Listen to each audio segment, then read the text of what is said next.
श्री उदय श्रीनिवास जी आप बोलिए.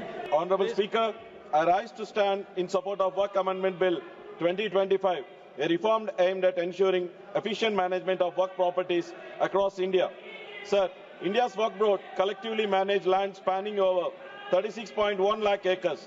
These assets valued at over lakhs, over crores, hold immense potential for public welfare. Yet they are plagued by corruption, mismanagement and encroachments.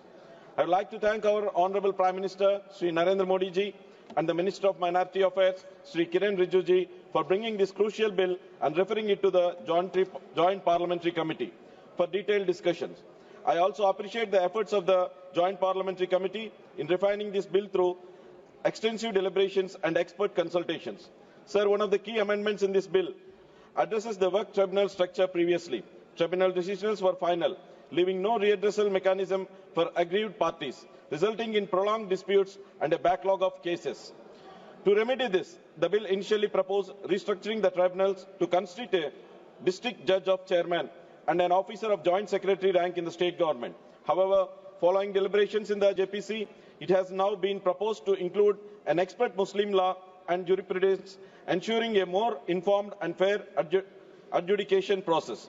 Furthermore, this bill introduced a critical provision allowing appeals to the High Court within 90 days, providing much needed legal resource and to the affected parties within 19,207 cases currently pending in work tribunals. These changes will significantly improve efficiency and effectiveness of dispute resolution.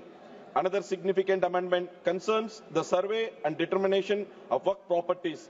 Initially, the bill proposed assigning survey responsibility to the collector or deputy collector. However, after extensive review, the JPC has suggested that an officer above the rank of a collector to be designated by the state government to conduct inquiries into the disputes of our work property claims. This ensures that wrongful claims on the government land are handled objectively, free from the local administrative biases. I must acknowledge that constructive role played by the Telugu Desam Party in advocating this amendment. Sir, one of the key challenges in the work property management has been lack of transparency and accessibility in land records. In many cases, outdated or missing records have led to manipulations of land ownership details, leading to widespread encroachment and legal ambiguities.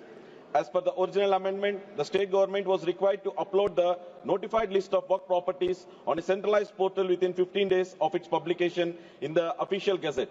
However, recognizing the logistical challenges, the JPC has now recommended extending this time frame to 90 days. This extension strikes a balance between the need for the prompt publication and the practical challenges involved in compiling and verifying extensive land records. The digitization of work records will also empower community stakeholders to monitor the status of the work efforts and hold authorities accountable. Under the leadership of Sri Pawan Kalyan Garu, the JanaSena party have always stood for the fairness, inclusivity and the protection of marginalized communities. Our commitment is clear. This bill will not hamper the rights of our Muslim brothers and sisters. Rather, it will strengthen their legal safeguards and ensure that work properties will truly serve the purpose of which they were established. I firmly believe that with the passage of this bill, we will lay the foundation for a more accountable, efficient and transparent work administration. Therefore, I firmly stand in support of this bill. Thank you. Jai. Thank you.